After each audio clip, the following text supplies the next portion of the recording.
Ladies and gentlemen, honorable and distinguished guests, it's my great pleasure to have the opportunity to address you regarding the crimes committed against the people of Kurdistan in Iraq by Saddam's regime, and I would like to thank the organizers of this meeting for commemoration of Kurdish genocide in Halabja and the other genocide crimes taken place in Kurdistan. Ladies and gentlemen, in 1948, the Genocide Convention was passed by the United Nations, and then the world said to genocide, never again. But unfortunately, the many genocides that committed after that instead proved that never again became again and again.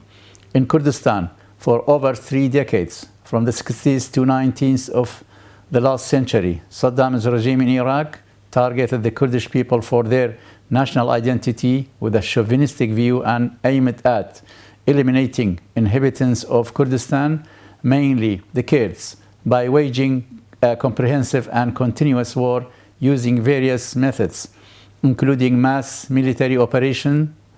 using chemical and heavy weapons, mass killings, mass deportation, forcing large portions of the population to flee their country and their area, imprisonments of tens of thousands of people, destruction of thousands of villages, transferring their population to mass graves in desert and remote areas, then burying them alive or killing them by bullets randomly. This led to committing several genocide crimes, crimes against humanity, and war crimes which are already recognized by the Iraqi High Tribunal and many other countries and organizations. The main recognized crimes are as follows. In 1963, the Iraqi regime started an ethnic cleansing campaign against the Kurdish population in the city of Kirkuk and its villages and other areas, using military attacks, destruction of many villages, killing many of the villagers, and forcing the other to leave their village and occupying them with Arabs, imprisonments of thousands of Kurds in the city and taking them to infamous prisons near Baghdad, deportation and forcing of thousands of the Kurds to other cities and replacing them with Arabs. This policy continued until the collapse of the regime in 2003. This crime was recognized by Iraqi's High Tribunal as a crime against humanity. In 1988, a systematic military campaign called Anfal, implemented by waging a series of military operations against thousands of villages and several towns, which lasted over 7 months and implemented in 8 stages. The estimated missing people from this campaign is around 182,000 innocent villages, mainly women and children. Only after the collapse of the regime, a couple of thousands of them were found in mass graves hidden in deserts. Also, over 4,000 villages and small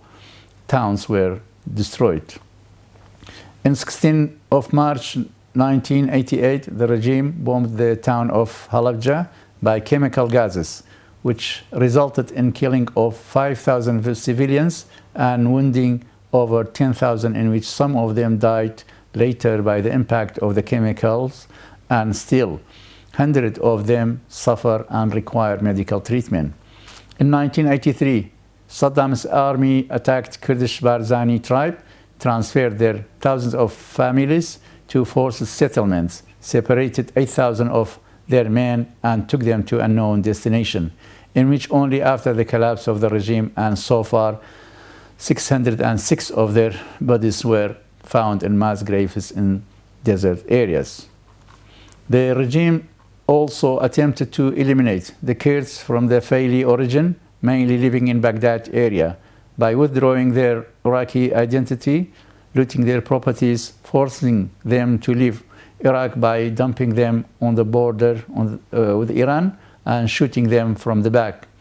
imprisoning them and leading to missing many of them still not accounted for. In addition, there are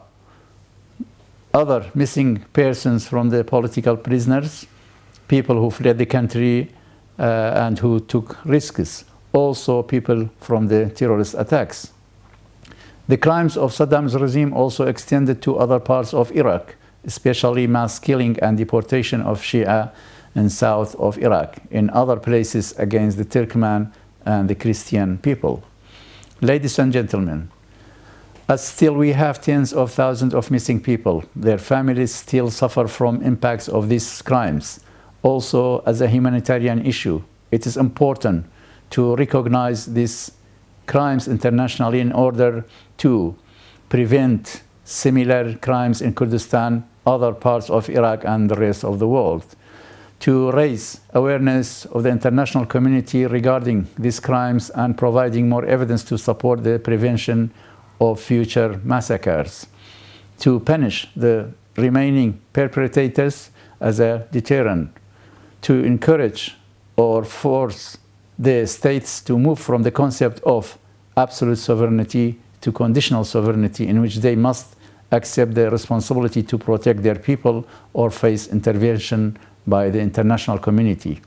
to support the concept that connects global security to local security, meaning that helping preventing these crimes in a country will help improving security in other countries,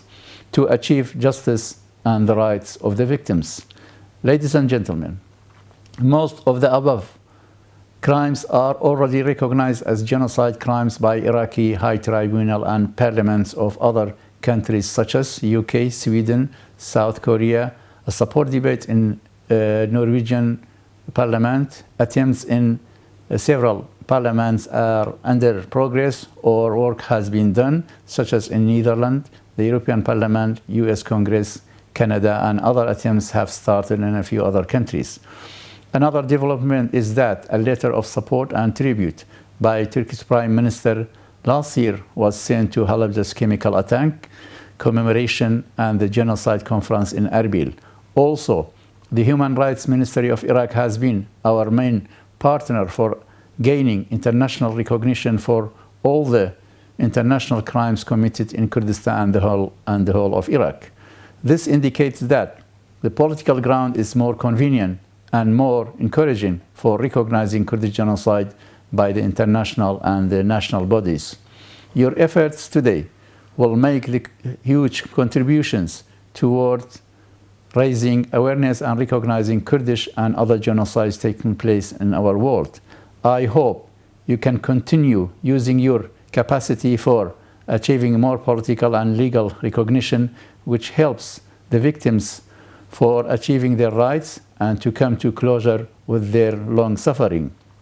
This is a humanitarian issue, and it is a responsibility of the international community and all the concerned parties and the individuals to work towards protecting the vulnerable groups and the victims of this globe, to seek justice for them and for all. Hopefully, with your contribution in this matter and with collecting all the efforts, we can achieve never again. Thank you for your attention and all the best. Aram Ahmad Muhammad, Minister of Martyrs and Anfal Affairs, Kurdistan Regional Government, Iraq. Thank you very much.